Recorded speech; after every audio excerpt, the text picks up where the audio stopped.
It's time for Security Now with Steve Gibson. I got an email yesterday from Dropbox saying we have changed your password. What's going on at Dropbox? Steve will talk about it. Plus a bedtime story all about Alibaba's cave and zero knowledge. It's all next on Security Now. Netcasts you love. From people you trust. This is TWiT. Audio bandwidth for Security Now is provided by the new Winamp for Android, featuring wireless sync and one-click iTunes import. Now with free daily music downloads and full-length CD listening parties. Download it for free at winamp.com/Android. Video bandwidth for Security Now is provided by CacheFly at CacheFly.com. This is Security Now with Steve Gibson, episode 363, recorded August 1st, 2012, Alibaba's Cave. Security Now is brought to you by GoToAssist from Citrix. Take control of your IT world from one simple cloud-based platform. Provide live or unattended support to all your users anywhere. Sign up for your 30-day free trial today. Visit GoToAssist.com and use the offer code SECURITY. And by Carbonite.com. Carbonite online backup, automatic, continuous, unlimited backup for your computer files, just $59 a year. Try it free at Carbonite.com and use the offer code SECURITYNOW to get 2 bonus months with purchase. It's time for Security Now. Get ready. We're going to protect your security and privacy online with this guy right here, the explainer-in-chief, Mr. Steve Gibson of GRC.com, the Gibson Research Corporation. You've probably heard the name. Steve's been around the industry for years, going back to the first Apple II light pen, which he created. He also wrote great columns. What was the name of your InfoWorld column? Was it InfoWorld? It was Tech Talk. Tech Talk. The original concept I had, the name I had was Behind the Screens, which I kind of thought was fun. Yeah, I like that. CompuServe, of all people, this sort of dates us. CompuServe claimed that they contacted the InfoWorld publishers and said, we have a trademark on Behind the Screens. We'd like you not to use it. See, this has been going on since years ago, folks. Yeah, nothing new. Yeah.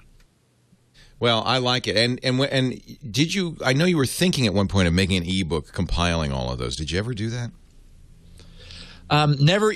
I did republish the first. I had co-publication rights from the beginning with InfoWorld. That was my deal. Is that I just wanted to be able to do something with them in the future, which always seems to be my approach. And so I did publish A Passion for Technology. Was the name of the series. That's right. Yeah, it was 5 books that were the first 5 of the 8 years that I did it.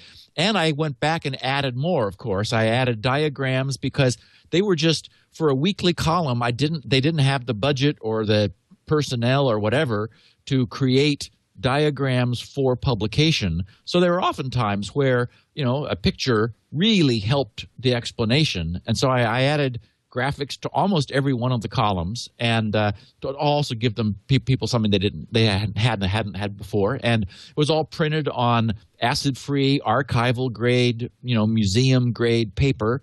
I don't know, we made a couple tens of thousands of sets and sold them for years. And somewhere I have them. I mean, I was going to say, can you still get them? Oh, I mean, the books are out of print. But I do have all of that text. It was ebook. Are you ready for this? Ventura publisher was the publication program that I used for doing the computer to print, and that's around somewhere. So I have thought it would be really neat to get them all up on the website. I wouldn't sell them; I'd just make them available. But maybe an ebook. The real problem is going to be getting that out of Ventura. It's a technical issue. It's a challenge, Leo. I want. You might have to write some code. Something to do. All right, what are we talking? I see the name of the show on the screen, Alibaba's Cave. What are we doing today? Well, I promised everyone I would give them something to think about. Okay. And we have touched on several times. We've touched on the terminology and some of the concepts underlying some cryptographic concepts known as zero-knowledge interactive proofs. A zero-knowledge interactive proof is something that fascinates cryptographers, and in fact, it's recently become of greater interest because of this approaching threat of quantum computing. The idea is you want to we have two people. In traditional crypto parlance, we have Alice and Bob, A and B, and sometimes C, we have Carol. We bring Carol in. But those are the names all the cryptographers universally use to describe interactions between people who are exchanging secrets or needing to agree on cryptographically secure tokens and so forth. We have Alice, Bob, and Carol. And then I think it's Doug or Dave. Anyway, in the case of zero-knowledge interactive proofs, we have Peggy and Victor are the standard players. Peggy is the prover, and Victor is the verifier. And the idea is Peggy wants to prove that she has knowledge of something without giving any of it away. So she wants to prove to Victor, the verifier, Victor is the verifier, she wants to prove something without divulging any of its content. So there's the traditional Alibaba and the 40 Thieves myth, but there's a variation of it which can be used to explain these concepts. So that's what we're going to do today, is we're going to explore Alibaba's cave. Wow. So this is one that you really want to put your thinking caps on for, because we're going to involve your mind. Well, no passive listening on this one. Yeah. What's happened is, because this has become important, the concept of zero-knowledge interactive proofs has been formalized. And when academic people formalize stuff, they create very clear, careful definitions. And there's the trickiest thing is the definition of what it means to have zero knowledge communicated. And the end of this story that I'm going to tell, I love this, is about that. This is great. This is great. This is going to be fun. This is the thing I think people love most about this show, is the fact that this is a smart show. You really learn something out of this show. I love it. I can't wait. Well, let me take. Speaking. Okay. Go ahead. There are some people who have not learned something, and we'll find out. Dropbox and Dropbox and Tesco. It's a large supermarket chain. Because I got an email from Dropbox, which I forwarded to you. Yep, and you were not alone. So we will talk about that in a moment. I was very curious. I'm so glad you're going to cover this, because I was trying to figure out, why are they saying this? Yeah. Anyway, we'll talk about that in a second. But first, let's mention, there are a lot. I know there are a lot of IT professionals who listen to this show. It's a great, kind of almost continuing education course in your business. And Citrix knows that too. And it's one of the reasons they asked us to talk to you about something called GoToAssist. It's kind of the IT professional's toolkit, tool belt for getting the job done. Now, you may say, well, wait a minute. I understand. I know GoToAssist. I've used it for years. GoToAssist is the, remote access, remote support tool. And that's true. In fact, it's the #1 remote support tool worldwide. IDC just said it's got 38% market share, far and away bigger than anything else. But it's more than that now. And this is what's so exciting. Citrix has they've actually acquired a company that adds remote monitoring to their remote support. So this is now really kind of goes full circle. And I wanted to tell you a little about the remote monitoring. And at the end, I'm going to tell you how you can try this yourself for free.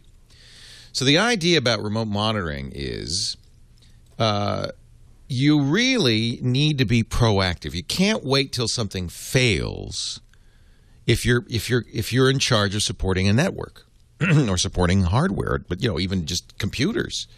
So here's how it works. You will install the GoToAssist crawler on your network. It literally goes out, crawls the network, detects not only all hardware, computers, network-attached devices, it also detects all software, makes you this amazing assay of everything out there. And then, and this is where it gets really sweet, you set up a dashboard of things you want to keep an eye on: network performance, hard drive space, toner cartridges, even anything that you want to monitor. They've got built-in standard dashboards, or you can customize it completely to do exactly what you need, and then it will notify you. And it, by the way, very flexible: email, text message, or instant message. It will let you know if you cross a preset threshold.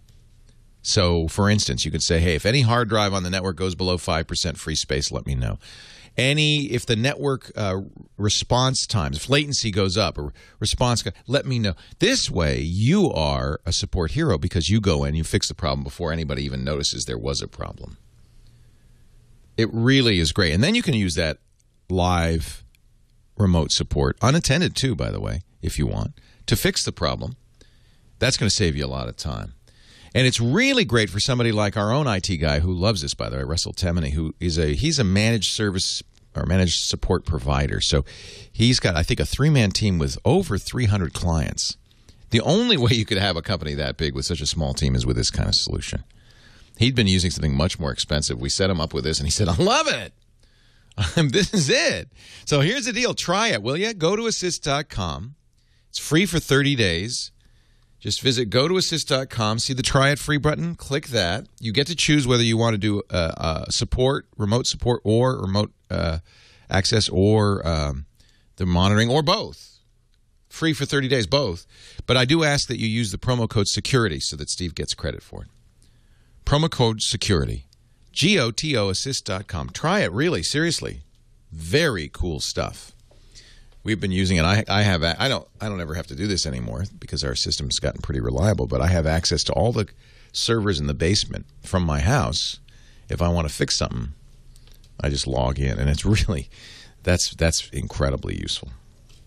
GoToAssist.com, offer code SECURITY. So what's the Dropbox deal? I'm dying to know. I got an email, in fact, I could show this, from Dropbox that said change your password, but they did something that kind of puzzled me. Well, okay, so we discussed on the podcast a couple weeks ago that there was something going on because Dropbox users who have control of their email accounts and are able to create aliases for themselves whenever they need to, they were receiving spam on email accounts that they had specifically created for their Dropbox accounts and for no other purpose, which led us to believe that there had been some problem at Dropbox, which Dropbox was not talking about. So just yesterday, on July 31st, there was finally a posting on the Dropbox blog. It reads, a couple of weeks ago, we started getting emails from some users about spam they were receiving at email addresses used only for Dropbox. We've been working hard to get to the bottom of this and want to give you an update. Our investigation found that usernames and passwords recently stolen from other websites were being used to sign in to a small number of Dropbox accounts. We've contacted these users and have helped them protect their accounts. A stolen password was here it gets interesting. A stolen password was also used to access an employee Dropbox account containing a project document with user email addresses.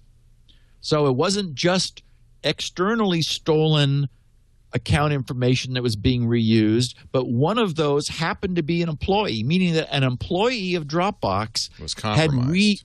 Was compromised by reusing the same password that he used for his own Dropbox account as he used somewhere else. So they say, we believe this improper access is what led to the spam. We're sorry about this and have put additional controls in place to help make sure it doesn't happen again. Keeping Dropbox secure is at the heart of what we do, and we're taking steps to improve the safety of your Dropbox even if your password is stolen, including two-factor authentication, a way to optionally require two proofs of identity, such as your password and a temporary code sent to your phone when signing in. And they said coming in a few weeks. Also, new automated mechanisms to identify suspicious activity. We'll continue to add more of these over time. And a new page that lets you examine all active logins to your account. And finally, in some cases, we may require you to change your password. For example, if it's commonly used or has not been changed in a long time. Okay, that's BS. I'm going to call BS on this because I have to say I use a unique generated password for Dropbox. It's not used anywhere else. It's a very strong password. And they have changed it on me, a great annoyance to me because we use this for our corporate account. I have to go all over the place and change it in many locations. This is proactively keeping me safe. You idiots. What would be interesting to know whether or how widespread this is, because what they may I think they changed everybody's passwords. Right. And that tells me they got compromised in a much more serious way than they're acknowledging. Right. I'm afraid that reading between the lines, that's what I would have to Why assume. change my password, a good, strong, unique password? Why change all these people's passwords if the only issue is a few people use the same password on multiple sites and they were hacked, or you got your email address leaked out by our employee was hacked? Neither of those justify changing everybody's password, certainly not mine. Well, I was going to say neither of those explain why you received that email. Because now Bear's saying he didn't get that email. Many people in the chat room are saying that they did not get that. So it wasn't for everybody. All right. I thought it was for everybody. But then I'm wondering why it's for me. Maybe because I haven't changed the password in a year. I don't know. But it's a strong password. It's a believe me, if you saw this password, I looked at it. It was generated. I'm not sure if it was generated by 1Password or it probably was generated by LastPass. It's 12 characters, random numbers, letters, special characters. There's no way it's not a strong password. Well, and in following up on this, when I went to Dropbox, LastPass jumped in and logged me on, and I did not receive any email from them, but I also tend to obsolete my email addresses occasionally. And so I thought, well, okay, maybe they tried to send me something, but it bounced. So I still have an email address, and LastPass knows how to log me in, but it's not a current email. But it sounds like from what you're saying that, that many people are getting this, but not everybody is getting it. It's just so even if they leaked my email address, that didn't mean they leaked the password. So I just have to think there's more than they're admitting here, or they're being, I think, overly. Well, you tell me. You're the security expert. If I haven't changed my password in a year, but it is a strong password, is there? We've had this discussion. Yeah, I don't buy this notion that a really, really good password should be forced to be changed. Well, I mean, okay, right. I interrupted myself. I don't buy the idea that there's any benefit at all to be gained from periodically being forced to change a really good, strong password. I don't see it. The only reason would be if in the background somebody is persistently trying to crack it and doing a brute force attack, and someday they're going to get there. But then you could say, okay, the only benefit of changing it would be if I changed it to something that they had already tried, so that this brute forcer wasn't going to still stumble upon the new one. I mean, there's in my no opinion, the only reason that you could reasonably say change your password, Leo, is if they knew or thought or suspected or were worried that my password had been compromised, which means that they have in some way been compromised and have not yet copped to it. That's the only thing I can understand. Because, and it is with a service like Dropbox, it's a real hardship because it's not just one machine. Right. It's all over the place. I'm going to have failures, intermittent failures in all sorts of places that I don't even know about because this is our company account. There's nothing impersonal on here. It's completely stuff we share with each other, but I have it on I don't know how many machines. It's just driving me crazy. It's just unacceptable, I think. Well, they're big and you know, they've made mistakes in the past. We talked about, remember when due to a problem they had about a year ago, you could use any log on you wanted in order to access someone's account. It wasn't checking the password at all.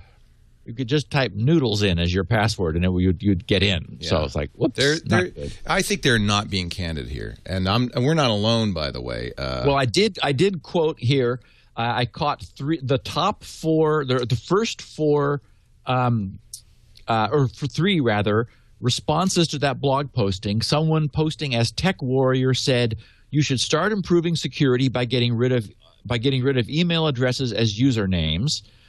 Kellick wrote, please use Google Authenticator. So I'm not installing yet another dang app on my phone for this. Yeah. LastPass already uses Google Authenticator, and it's slick. And then an anonymous poster said, agreed, was thinking the same thing. I don't use Dropbox now because of the security issues, but I may give it a second glance. It would be nice if it was integrated with Google Authenticator. So I resent the idea that what they're really saying is, oh, Leo, you are probably one of those people that use the same password on multiple services, so we're going to make you reset your password. I resent that because I don't. And I had a strong password for Dropbox. I just really resent that. It's a true inconvenience that they have reset the password on your account. It's really, really well. We're gonna move off Dropbox. Well, then something else really bizarre happened. I got a tweet from someone called Tinzine, Tinzien, who tweeted to Dropbox, Dropbox_support, and to me, SGGRC. And he said, Dropbox.com is showing a very weird and expired certificate when trying to visit the site. And I attached it to the email that I sent you, although you probably haven't seen the email. I know that some of your guys did receive it because they knew what the title of this podcast was. But I have the JPEG of the Dropbox cert, which I captured. It was for www.kitchensync.not with a numeric O, N0T. What? So kitchensync.not. And in the URL, he did not mistype it. It's www.dropbox.com, and the certificate came up, and it was for kitchensync.not. That doesn't sound right. I know. And then I logged into Dropbox, checked over SSL, of course, checked what the certificate was today, and I noted that it was not valid after 1/29/2014, which is some integer number of months later than last night. So it sounds like something strange happened. You know, maybe some funky certificate got served, or who knows what's going on. But, you know, just another data point. Dropbox, you know, you were talking about moving away from them. And what is the N0T TLD? There's no N0T TLD. I know. You know what? This is, they were hacked. That can't possibly, how could you even get a certificate for a non-existent TLD? Well, that certificate is self-signed. So it's self-signed. It's bogus. So someone hacked it themselves. And could be somebody at Dropbox. Yes, it could be just like an internal working certificate that, you know, like for their own, that somehow got put up on their servers by mistake, or they were changing certificates. I am less and less impressed with Dropbox. Yeah. How could you fumble this so badly, dudes? Well, and remember, too, as far as we know, they're not doing any pre-egress encryption. So, they encrypt, I'm sure, for transit, but I don't, as I remember from our last look at them, they're subject to subpoena. So it's like, I'm not putting my stuff there without having it encrypted first. Oh, wait a minute. Now, this is interesting. One of the chatters has sent me a Google search for kitchensink.not. It's apparently, it was used in a Gmail hack attack. This is This goes back to 2008. Kitchensink.not is interesting. What is it? Wow, 105 million results for it. Woo! And going back many years. This is I don't have time to do the research, but that's interesting. What is it? Yeah. Wow. It's not something. Well, I would have just said, they're just using something random to made up. Clearly not. Yeah. Clearly not. So maybe there was some sort of an intercept of this one tweeter's could just posting. Be him. Yeah. Yes, and somehow he got to a bogus Dropbox server with a self-signed cert. But any browser is going to notify him that this is not valid, and that's what happened. Is that that Firefox had a fit when it got this certificate. And yeah, said, but don't you find it interesting that the same domain was used in a Gmail man-in-the-middle attack? That is interesting. Yep. Well, I just, so there are many, and if you want an alternative to Dropbox, we have a whole host of good TNO, trust no one choices. Steve did a whole episode on other choices out there, and I'm going to be re-listening to that episode and picking somebody new because I'm not using them anymore. I'm infuriated. Why should I have to change my password? Well, on that note, a number of tweeters commented that there was some strange behavior, unwelcome, from Microsoft's newly released Outlook.com. And I went over to Outlook.com to poke around, see what was going on there. I guess it's a Gmail clone. I'm sure you know all about it, Leo. I've not spent any time there. What is the name again? Outlook.com. Oh, yes, the new Microsoft Hotmail. Exactly. Yeah. In fact, I immediately, Dan in our chat room said, quick, get your name. And I did. I immediately got Leo Laporte at Outlook.com because that's important to preserve that. Absolutely. Yeah. Anyway, what people were tweeting was that it has a 16-character password maximum. Oh. So here they are. And someone sent me a screenshot showing the error message they received, and Microsoft's this new Outlook.com says, if you are apparently using a password longer than 16 characters. 16 characters is our maximum. Please use only the first 16 characters of your longer password. That is a long password, though, right? I mean, come on. 16 should be enough. But we know that it ought to be, we don't care how long it is. Shouldn't be limited at all. Yeah. Yeah. It ought to be, you use what you want, and good luck to you. Do you think they have some sort of like a fixed length field in their password database? I mean, that's the concern, is that they're not. I mean, if you hash, then it doesn't matter how long it is. Right. That's a bad idea. It means they're not hashing, right? Only if you're not hashing you care about the input length. Oh, boy. Yeah. Meanwhile, Tesco is in the UK. Here's by the way, just an update on that. Yeah. Apparently, the team did I am the creator of Outlook.com, Ask Me Anything, and they said we are aware of this problem and we are going to adjust it. We'll make it 32. That ought to be longer. What that shows is how smart the community has become. Why can't I have more than 16 characters for a password? That limitation has always existed. Probably goes back to Hotmail days. We're looking into fixing it, says Martin. Yep. Oh, so interesting. So Hotmail has been accepting longer passwords but truncating it. That's really bad. So that's interesting. So they are aware of it apparently and planning to fix it. Interesting. God, it's this, and what's amazing, legacy? Leo, it's legacy code. That's the real problem. Yeah, this is just not hard to fix. I know. I mean, it's like it's romper room. Yeah. Anyway, Tesco. In fact, somebody asks, I love this. They're so smart. Recursion asks, Why is there even a limit? The password should be salted and hashed. How can you not process a password of arbitrary length?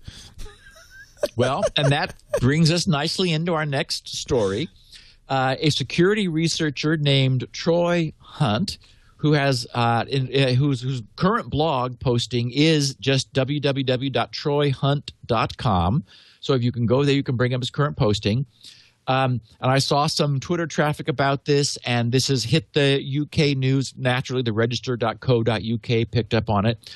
Tesco is, Troy explains, the major supermarket chain in the UK, like Coles is in Australia and like Safeway is here in the US. Okay.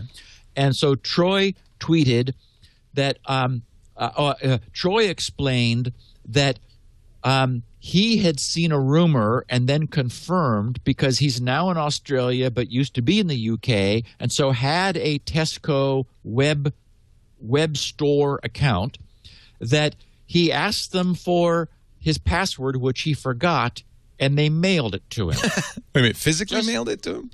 Emailed it to him. Emailed it to him in the clear. This is your password. Here's your password, dude. Here you go. Now I should point out, we get a lot of heat because TWiT.tv for historic reasons, there's no reason to log into it, but it has a login because it shouldn't be exposed, but it is exposed. And if you forget your password, we will email it to you in the clear. But there's nothing there. Right. So there's no value. There's no value to it. So it has no. Right. There's nothing you could do with your password. So don't get mad at me. So he asked them, and because Tesco has an active Twitter account. And they responded, passwords are stored in a secure way. They're only copied into plain text when pasted automatically into a password reminder mail.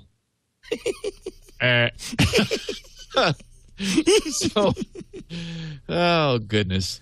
So Graham Cluley, who's the senior security consultant at Sophos, responding to this, wrote, "It does look as though Tesco is not following industry best practice. Any company that can email you your password is doing something wrong." And Tesco has not replied. And then Tech Week Europe picked up, and they reported, this is today, they reported, a dangerous flaw has been found on the Tesco website, placing the company's online customers at risk. Tech Week Europe has learned just a day after the supermarket chain was lambasted for weak security practices.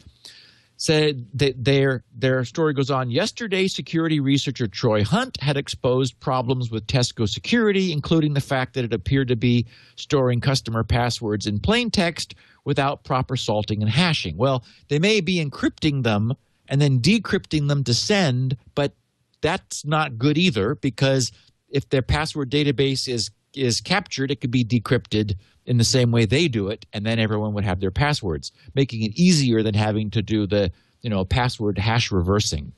Anyway, so their story finishes.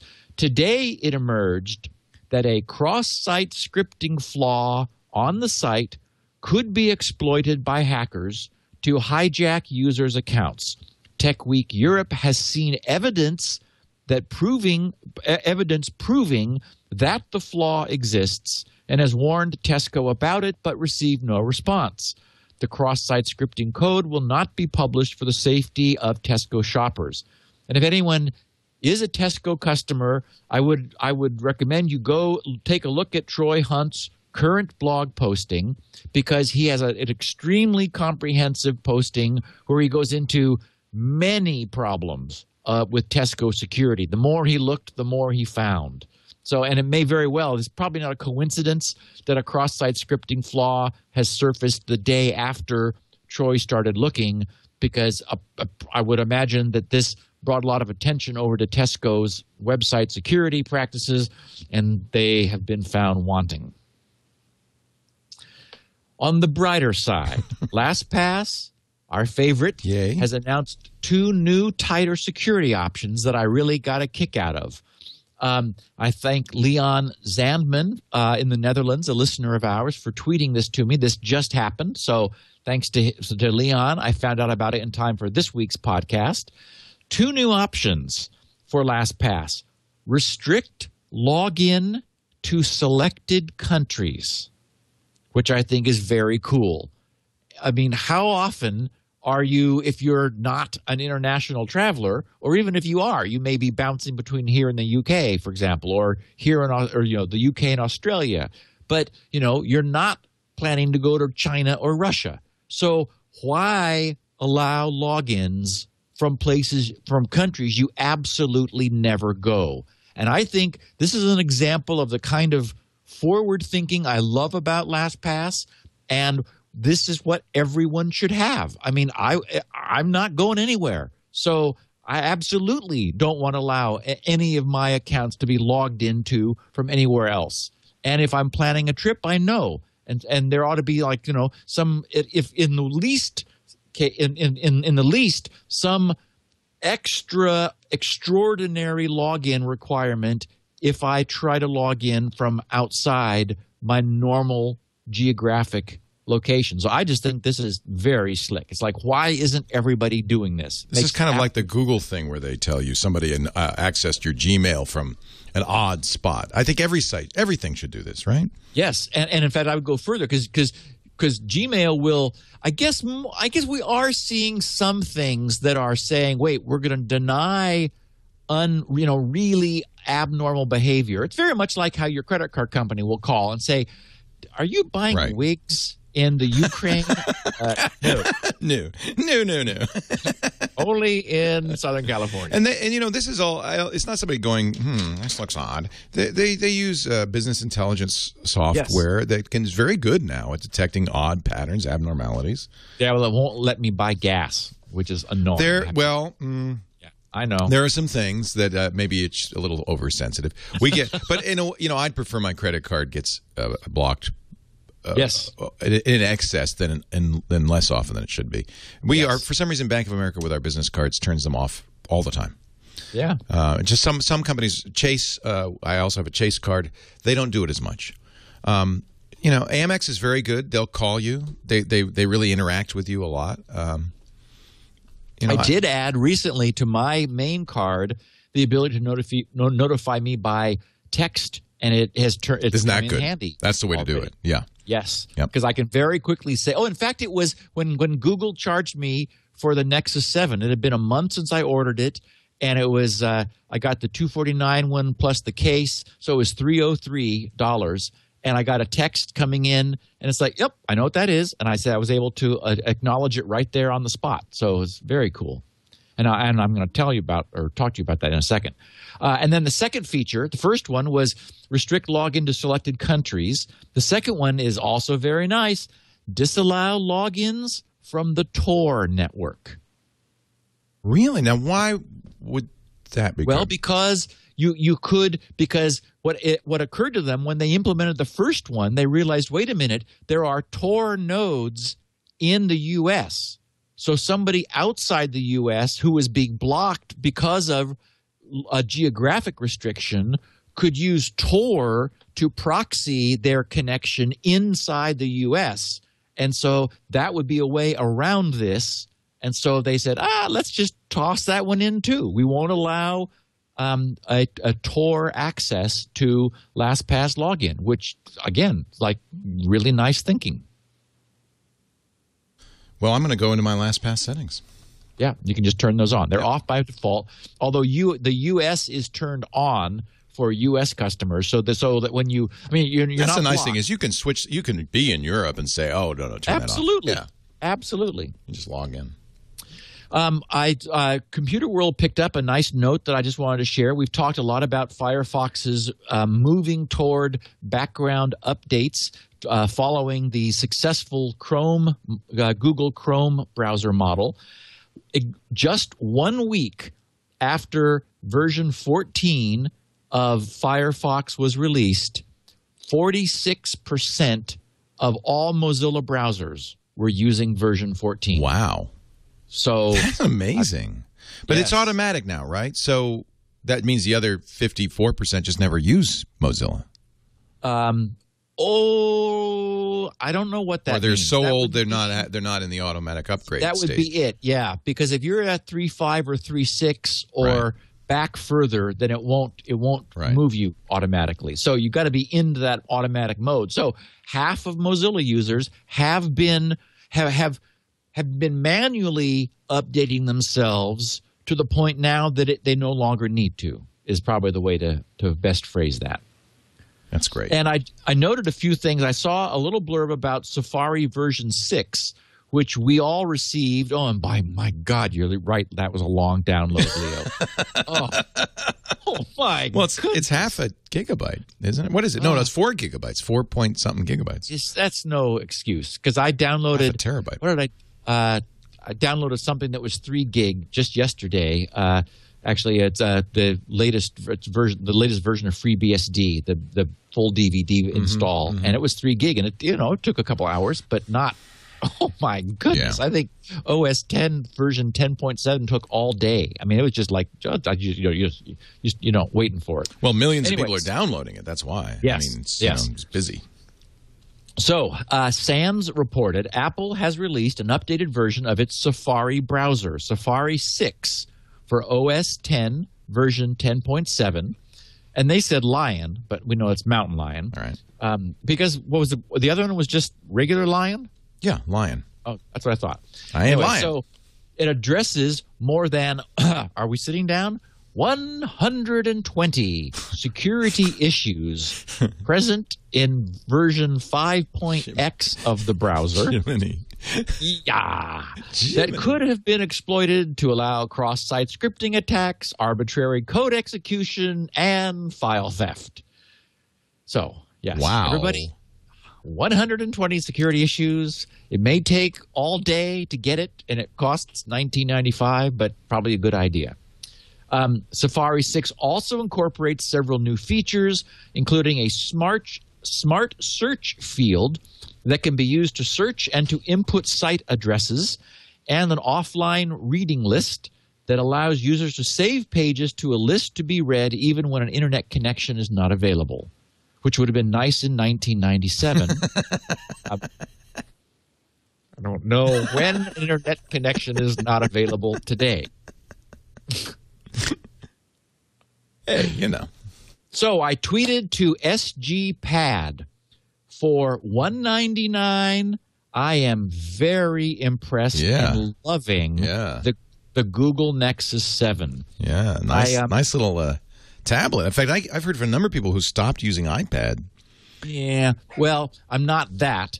But I did hear from someone who responded saying that he used one of those used devices, will buy your old stuff sites, got so much money back that he was able to buy a Nexus 7 and take his girlfriend out to a nice meal. So, and he's very happy. And I am too. What I've been doing is I carry it with me because I always have my iPad, a notebook, pencil, a mechanical pencil eraser, and the Kindle DX. Now I've added to that in a nice little case, I've added to that the Nexus 7 because I'm showing it to people, recognizing that there are people who aren't going to, do an $800 iPad, but can, especially when they've got kids. One of my friends at Starbucks has a kid that, she bought him a new iPhone. He dropped it in the toilet the first day he had it. It's like, okay, well, this is not a kid you want to give anything really expensive to. But for $199, I mean, and so I poked at it Saturday and Sunday at Starbucks in the morning, and I installed Amazon, a couple free apps. I poked around the Google Store.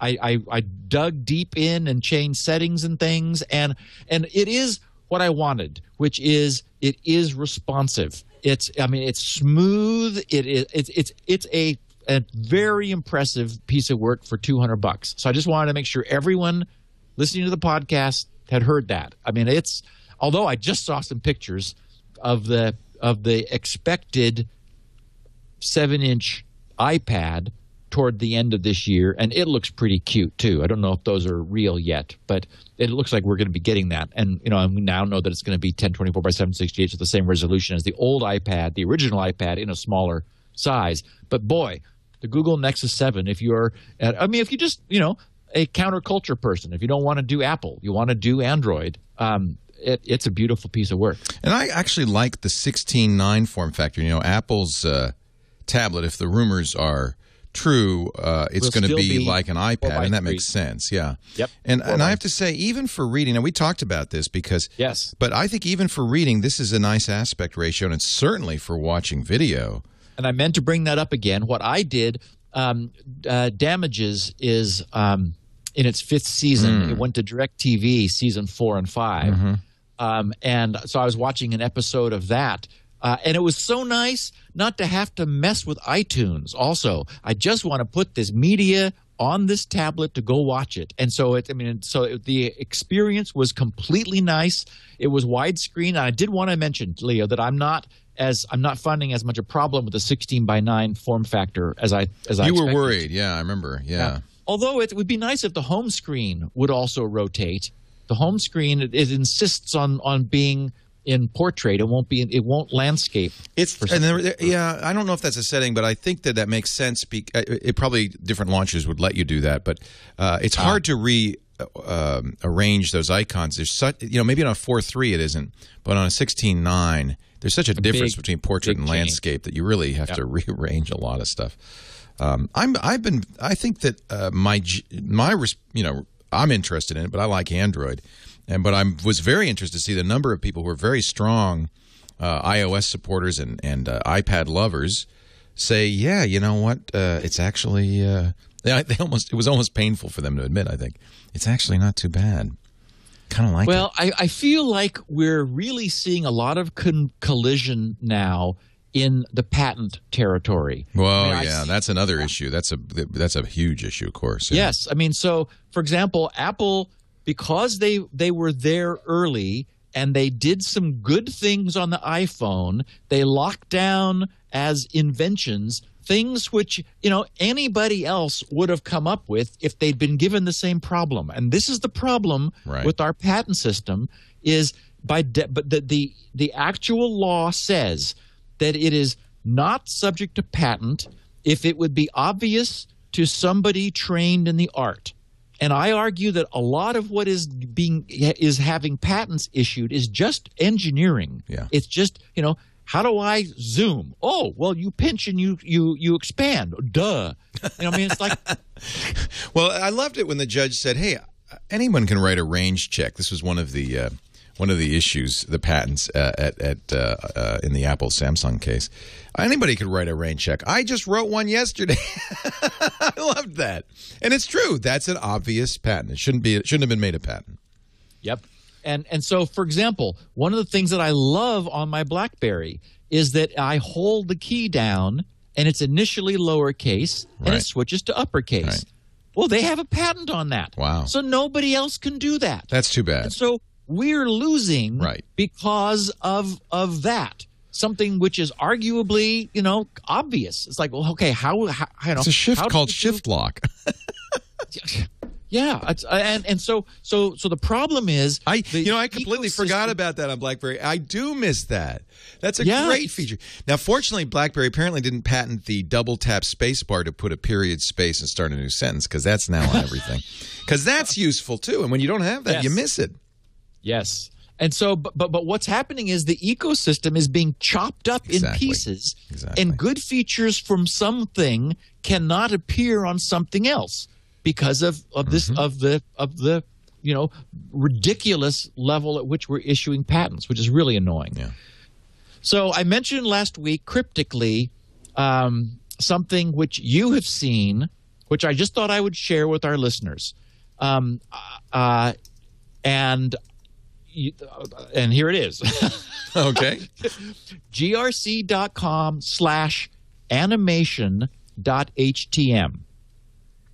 And this is I've been writing some JavaScript. Actually, let me refresh it because it starts with 0000. So when you first get to it, I have it do that because it makes it a little more clear than if it just – I actually originally had it so it was just up and running immediately, Right. but I like having it start that way. And then it gets the data. There's a 1, and now we're starting to see some data come in.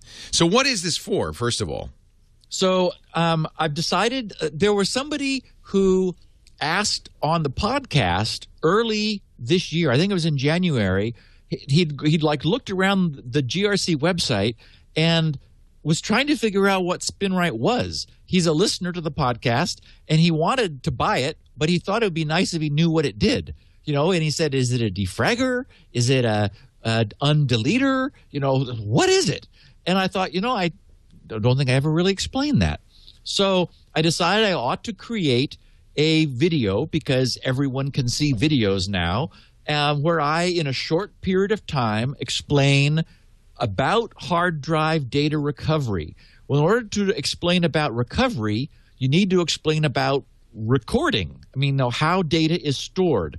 So I'm going to produce a video to explain what Spinrite does in a few minutes. But I wanted some diagrams, and to make them fun and interesting, I thought they should be animated also, because animation is often the right way to explain something that's going on. So grc.com/animation.htm is just more than anything.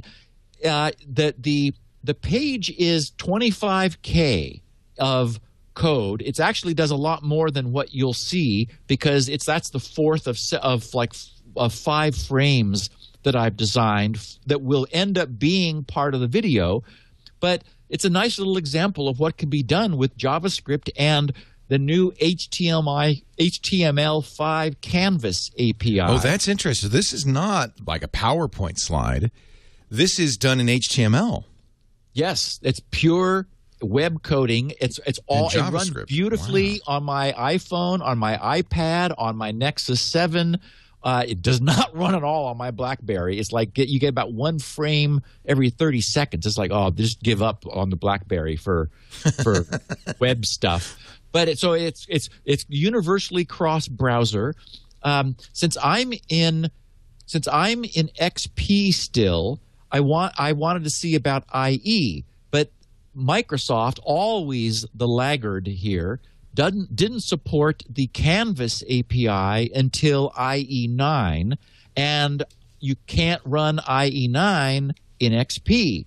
But because IE is so far behind, Google created an add-on for IE, which if the developer adds a tag in the header of a web page, will invoke the Google Chrome frame, and then the page runs in essentially a transparent Google frame under IE. Oh, so the point is that I'm in XP with IE8 and still able to look at this cool little animation, thanks to Google having created a frame for it. So, grc.com/animation.htm if you want to test it on your particular browser. Are you using any JavaScript libraries, or this is just the built-in JavaScript in the browser with HTML5? All me, baby. No libraries. No libraries. In fact, nothing. There are no includes. There's nothing else. The page itself is the JavaScript. So, if anyone's curious, can I view source? Things, yeah. Oh, how nice of you. And it's commented and all that. So that's seriously cool. Yeah. So I'm gonna, as somebody who you've convinced that I really should learn JavaScript, this will be a very useful example. Thank you. Yeah. So speaking of Spinrite, I thought I would share a nice story from actually someone named Guy Story, and he says KC5GOI. Those sound like call letters, right? Yep. A call sign. That's a ham. KC5. Yep. Okay. KC5GOI. He says, I wanted to pass this on. I am the network admin for a cancer treatment company in Dallas. Today, I received a phone call from the supervisor of our lab. One of our remote offices had reported that their lab PC was giving the BSOD on boot, which we all know, those of us who have suffered through Windows, is the blue screen of death. When I arrived on site, I found that XP was at a BSOD and had an unmountable volume. This system is under Dell Gold for troubleshooting, but not for hardware. It is less than 2.5 years old. I'm still working to get that changed. So I booted up my personal copy of Spinrite and ran a level 2 pass.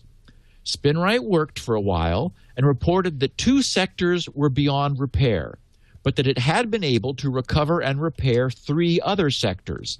That appeared to be enough for XP and the needed application, since the system now ran perfectly. I ran the Dell diagnostics after Spinrite. I had to do this before calling Dell. Funny thing, the Dell diagnostics said the drive was okay. I guess it was now that Spinrite fixed it. I ran Spinrite first, since it tries to recover data. The Dell app does not. I suspect the Dell app is not as thorough as Spinrite. Yeah. This PC does not store data, thus we do not have a regular backup of it. I ran Spinrite to get the workstation back online. Once I get the warranty issue fixed, we'll be rebuilding the workstation with a fresh drive. Once that is finished and blessed, I'll be making a ghost copy of it along with the other lab workstations. If it was not for Spinrite, the employee would have had to rely on getting results faxed to her instead of pulling them up in real time. It would have been mid-morning the next day before she was back online. I'm going to be pushing my employer to buy a corporate license from GRC. Showing how Spinrite saved the day this time will make this an easier task. Thanks, Steve. Aw. And thank you, Guy, for sharing your story with me and our listeners. And thank you, Steve, for sharing your source code. Boy, you're a clean coder. Wow. You know what I've realized, Leo? It's the more I code, the more I appreciate how it's about communication. Yeah. I mean, coding is communication. Not just with the computer, but with the human who might read this. Yeah. Including yourself. With me when I come back later and go, okay, wait a minute. Boy, this is elegant. Nice. Nice. I can't wait to kind of go through this. That is great. And by the way, it's really cool because this is the HTML I'm looking at. By the way, Safari does a very nice job of view source. They've really got a code browser built in here. But the HTML, really, there's very little HTML. It's the script. It's all script. It's very cool. Very, very cool. Yeah, I think there's like 2 lines of HTML where I declare the canvas and the size. And one of them is what happens if there's no script, no JavaScript enabled. That's awesome. Really beautiful. That is gorgeous. Wow. I can't wait. I'm going to get a good book and I'm going to sit down and I'm going to I love language. I collect languages and I've learned a lot of them, but I think from a pure pragmatic point of view, learning JavaScript today is really useful. I really think. I mean, it is obviously one. The world is moving to the client. Yep. We're seeing more and more Google-ish sorts of, the app is the client approach. It just makes sense. Yeah. Very nice. Hey, let's take a break and then we're going to get to Alibaba's cave. Ooh. Okay. This is going to be one where some steam might come out of your ears. I think so. That just means things are working right. Before we do that, though, let me talk about backup because it's so important. And, you'd think I'm talking to experts here. Anybody who listens to this show, they've got backup down, right? Oh, in fact, I think sometimes it's the smartest people who sometimes do the dumbest things. They think, I don't have to worry. I'm a computer expert. What could possibly go wrong? Well, just, put that aside for a moment. And maybe this isn't for you, maybe for friends and family who are not such great computer experts. But I got to tell you, there is a way to back up that is better than any other. It should be automatic, so you do not have to remember it. You know that. If you remember it, you're going to be, forget it just as often. It should be continuous. I like this because that means you change a file, it's backed up right away. It doesn't wait till next week to back it up. Whenever you're online, Carbonite is always backing up. And it's backing it up to the cloud. By the way, it does not require, but it offers true TNO encryption internet encryption. Only you hold the keys. They, of course, always use SSL, so even if you're an open access spot, you are completely private on the way to the Carbonite servers. And that data is always available to you, so it's cloud storage too. This would make it, perhaps, for some people, a good alternative to Dropbox. You can get to your Carbonite, your backed up data, by logging into your Carbonite account on any computer. They have free apps for almost all the smartphone platforms, tablets too. And I bet the best part about this is, what is it? I think it's $100 for 100 gigabytes. Maybe it's $50 for 100 gigabytes on Dropbox, something like that. $59 a year, unlimited. Less than $5 a month for everything on that computer. If you have multiple computers, external drives, there are plans for that too, all very affordable. Here's the deal. Try it for 2 weeks at no cost. You don't even need a credit card, just the offer code SecurityNow. Carbonite.com, offer code SecurityNow. After 2 weeks, you can make the decision. Is this for me or not? Really good on a laptop. If you get a new laptop, put Carbonite on there and you just can stop worrying about hooking it up or anything. It's just always backing up. If you decide to buy, use SecurityNow as the offer code. You get 14 months for the same price as you get 12, 2 months free. Carbonite online backup. It is the right way to back things up. And, you know, as with almost all of our advertisers, the free trial, to me, that's saying something. It says we're confident. We know we've got a product. We're going to let you try it free. We don't even need a credit card. We know it's a good product. And if you decide you like it, here's the deal. And I think that's the way to do it. Carbonite. They do business the right way. By the way, just moved all of their support people back to the U.S., same reason. They said, you know, we weren't getting the greatest support people overseas, so we've moved them back. I think they're in New Hampshire, and because we want to give you great support. I like that. Carbonite.com, offer code SecurityNow. All right, get ready. We are about to enter the cave of Alibaba. Steve? Okay, so I was talking at the beginning of the show about how we have in traditional crypto protocol descriptions, we talk about Alice, Bob, and Carol. When we're talking from about the movie Ted and Bob and Carol and Alice, a 70s movie. That's right. Yep. And when we're talking about zero-knowledge interactive proofs, we used characters Peggy and Victor as the prover and the verifier. Ah, I like that. Now, in the formalization, the academic formalization of what is a zero-knowledge interactive proof, there are three requirements to like qualify for valid zero knowledge. The first is, and I'm gonna go through these first before we talk about Alibaba, because you'll see how these come into play in the story, which will immediately follow. So the first is completeness. The property of completeness says that the verifier always accepts the proof if the fact is true and both the prover and the verifier follow the protocol. Okay, so that's like the formal way of saying if everything is done right and the actors here act properly, then the verifier always gets what he needs. So that's called completeness in this case of the proof. The verifier always accepts the proof if the fact is true and both the prover and the verifier follow the protocol. The second property is the property of soundness.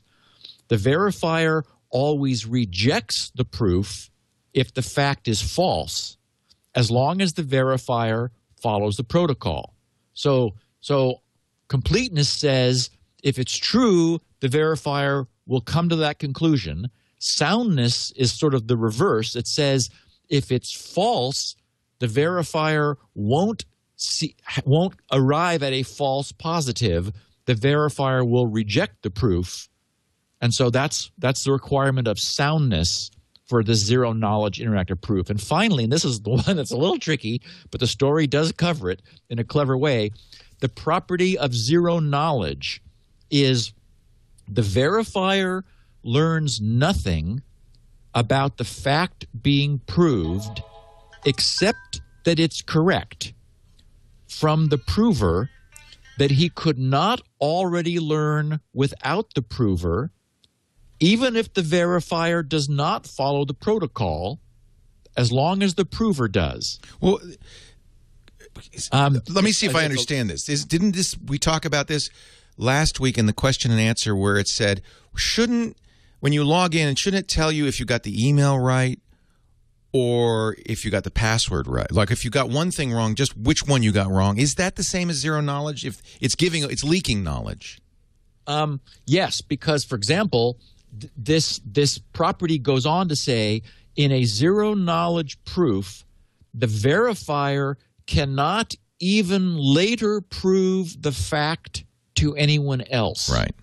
And that's really key. That's the key. So again, the verifier learns nothing about the fact being proved, except that it's correct, from the prover that he could not already learn without the prover, even if he does not follow the protocol.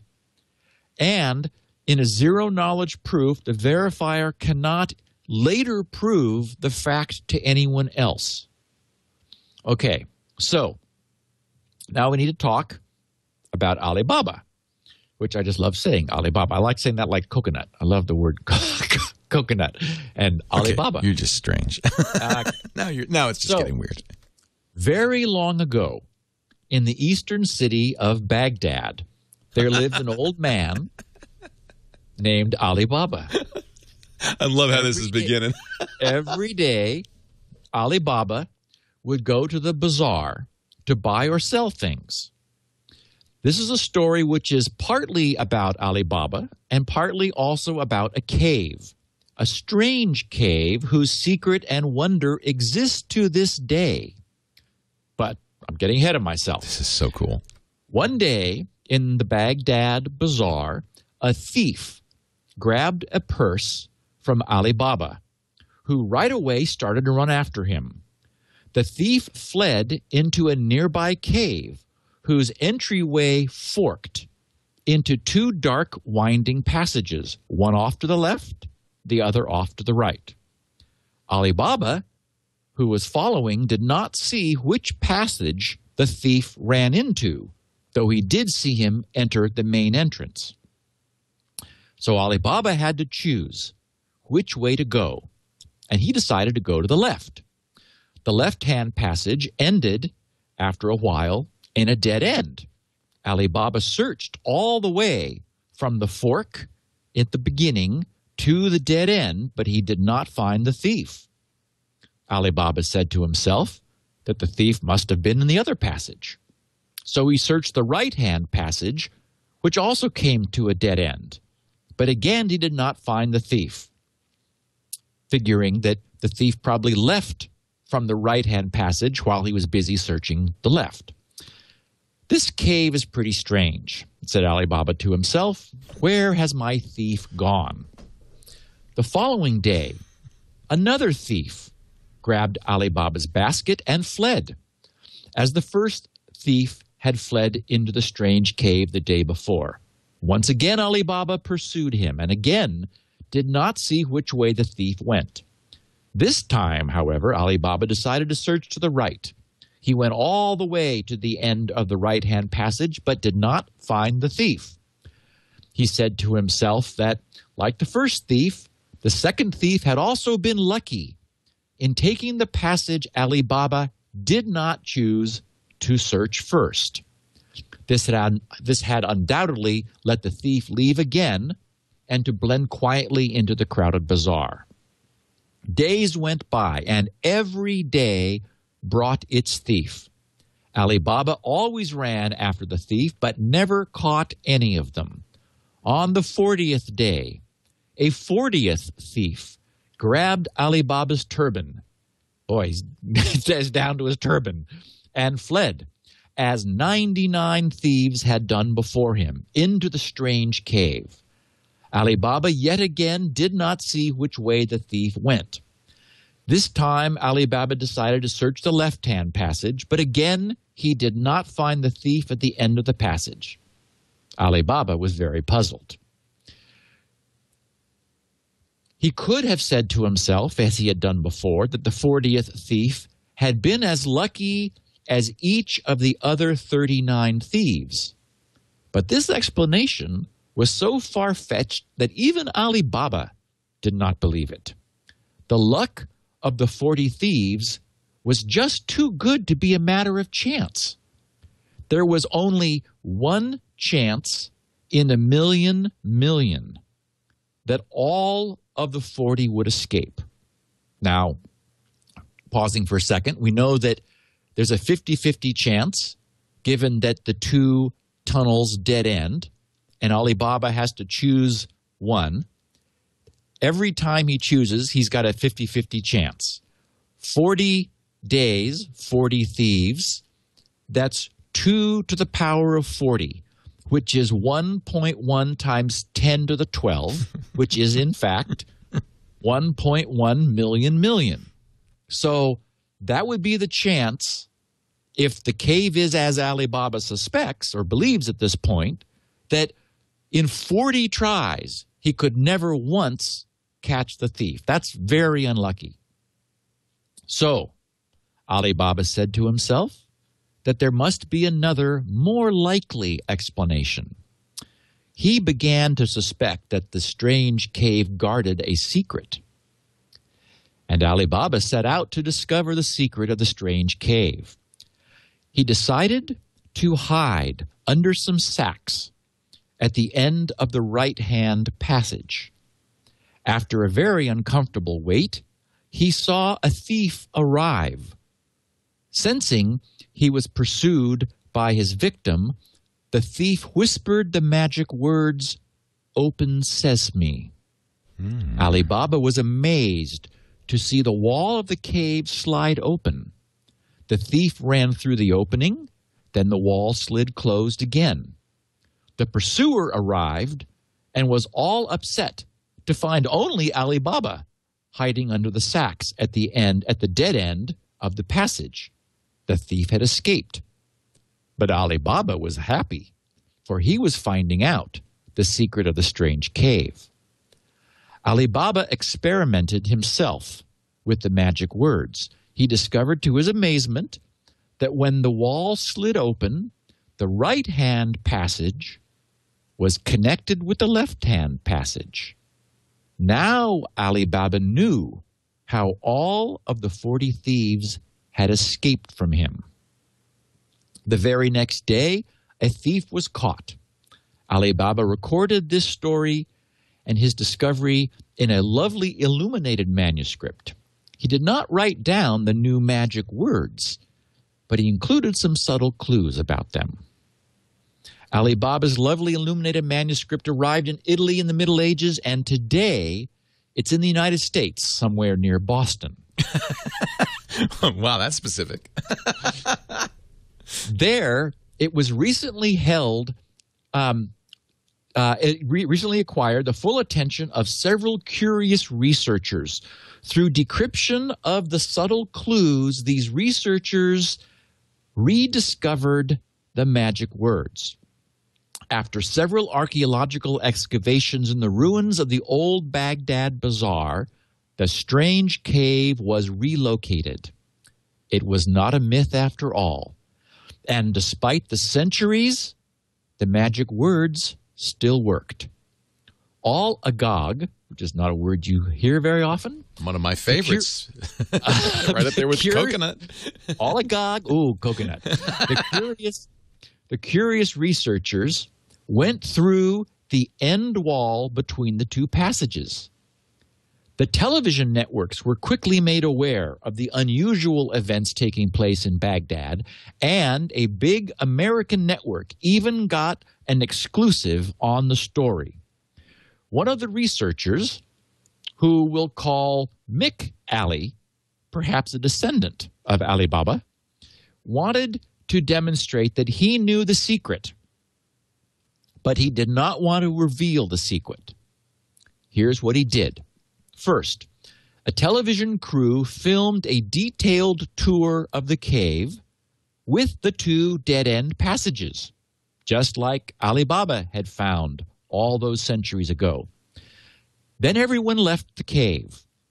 Mick Ali went back in alone and went down one of the passages.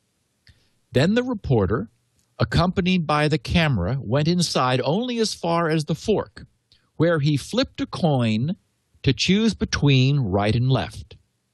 If the coin came up heads, he would tell Mick to come out on the right. If the coin came up tails, he would tell Mick to come out on the left. It was heads, so the reporter called out loud, "Mick, come out on the right." And Mick did just that. In memory of the 40 Thieves, this demonstration scene was played 40 times.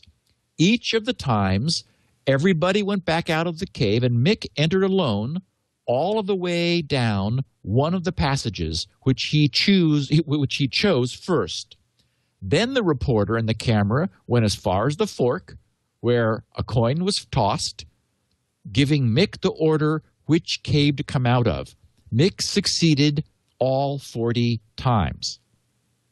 Anybody who did not know the secret of the cave would have been exposed on the first failure. Each new test divided by 2, the chances of success for someone without the secret. On the other hand, the secret allowed Mick to come out each time through the required tunnel.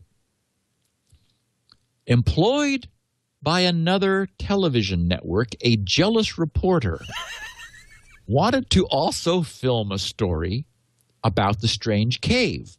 But Mick, honoring his non-disclosure and his exclusivity, refused to participate because he had given exclusive rights to the story to the first network.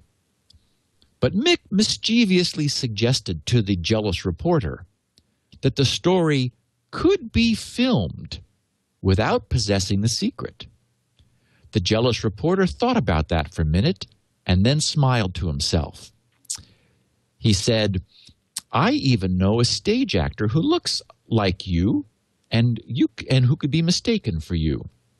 And the second story was filmed.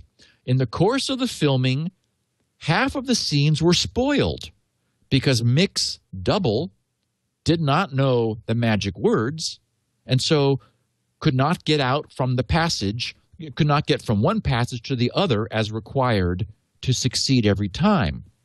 So the jealous reporter simply edited the tape and only kept the successful scenes until he had 40 of those. The 2 stories were aired at the same hour on the same evening by the 2 competing American networks. And the matter went to court because it was believed that somehow this exclusivity was broken. The other network. Even here, patent problems. Yes. Both videotapes that were aired at the same time on the same night were placed into evidence, but the judges and the experts could not tell the tapes apart. Which tape was simulated? Which tape was genuine? The tapes alone were not enough to judge by. The simulation surely conveyed. Now, here's the cool part. The simulation surely contained no knowledge of the secret, because no knowledge of the secret was involved in creating the simulation, so it couldn't have any knowledge of the secret. But the simulation and the genuine tape were indistinguishable from one another. Thus, the genuine tape also did not convey any knowledge of the secret. The reporter who had gotten the exclusive story had been convinced at the time that Mick Alley knew the secret, and he was still convinced. But the reporter, despite all of his efforts in court, was unable to pass his conviction on to the judges or onto the television audience either. Because, of course, now he had a tape that was judged to be a fraud, or might be, because the other network had aired the same thing, apparently showing exactly the same miracle of this Alibaba's cave. So Mick Ali had achieved his real objective. He wanted, in fact, to show that it is possible to convince without revealing, and so without unveiling his secret. And that's the story of Alibaba's cave. And what have we learned from this, Steve? Okay, so what does this tell us? Yes, what does this tell us? It's clever, okay. First of all. Yes, it is. So the cave construction is something we see in many discussions because it's so clear how, it's so clear that it's a real world, physical, simple to understand example of how someone could prove something without revealing what it is by statistically demonstrating that they have a fact which they need to use in order to produce an outcome, yet the fact itself is not part of the outcome, and that's the key. So they're in command of something, some knowledge, and they must use the knowledge in order to prove an outcome. But what's interesting is that this is a statistical result, a statistical proof. That is, we don't know with absolute utter certainty, even after 40 trials, that the person didn't actually just get phenomenally lucky, because they could have. And we know that it's 1 in 1.1 million chances, given 2 to the 40, with each one having a 50-50 chance. But it's diminishingly unlikely that somebody without the knowledge could still provide this outcome. So if we look back again at our 3 requirements, the formal requirements for a zero-knowledge proof, completeness, the requirement for completeness is that the verifier will always accept the proof if the fact is true and both the prover and the verifier follow the protocol. So clearly in our little cave model, we have that. Which is to say that the verifier, understanding statistics and understanding everything about the structure of what's happening, but only lacking the ability only lacking the knowledge of what's required to cross from one tunnel to the other, the verifier accepts the proof that the prover, Peggy, has the ability to cross tunnels by testing enough. So this gives us completeness. Soundness is the property that the verifier will reject the proof if the fact is false, as long as the verifier follows the protocol. So here, this would be if Peggy were unable to cross between the backs of the tunnels in the cave, then all it would take would be one time that Victor, the verifier, says, come out on the right. Peggy, unfortunately, went down the left tunnel. She can't, no matter how much she wants to, come out on the right, because if she doesn't have that fact, she doesn't know, she can't prove her knowledge, then that gives us the property of soundness. And finally, the property of zero knowledge is the verifier learns nothing. So the verifier, Victor, out in front, learns nothing about the fact being proved, except that it is correct from the prover that he could not already learn without the prover, even if the verifier does not follow the protocol. In a zero-knowledge proof, the verifier cannot even later prove the fact to anyone else. And that's probably one of the coolest things about this, is that so Victor and Peggy, if we place them in the cave, Peggy can demonstrate her ability, her knowledge as many times as Victor wants her to, yet when they're done, they emerge from the cave. Victor says she absolutely, definitely can cross between tunnels. And someone says, prove it. And Victor can't. He knows because with absolute statistical, close to zero probability, I mean, he's absolutely sure. Yet he obtained nothing from the experience that he can pass on to anyone else. And this may seem rather abstract and wacky. There are some applications for exactly this that we will be covering in the future. Did you write this story yourself, or is this from somewhere? I found it and I modified it a little bit. It's good. But, yeah, it's good. Yeah. Did you add the TV part, or was that in there? No, it was actually I excerpted some stuff that wasn't relevant for our purposes. Right. It was originally in French and it was translated wow. into English. But very interesting. Yeah, if you put in you Google zero knowledge and kids or something, it's sort of meant to be a kid's story, a way of explaining. How to explain zero knowledge protocols to your children. Chat room has given this to me. Yep, you guys are good. It's by Jean-Jacques Quiscate and a few other people. Louis, Louis Guillot. It's wow, that's hysterical. That's so good. And there's illustrations, not very good ones, but yeah, not very good ones. And you do run across this tunnel analogy all over the place. I mean, even in formal crypto in crypto papers, I have about 5 of them that I read in order to see whether there was anything, in order to get myself the depth of understanding that I wanted. Wow. And and they have much better graphics, but they're much less fun. And so I thought that this was really interesting.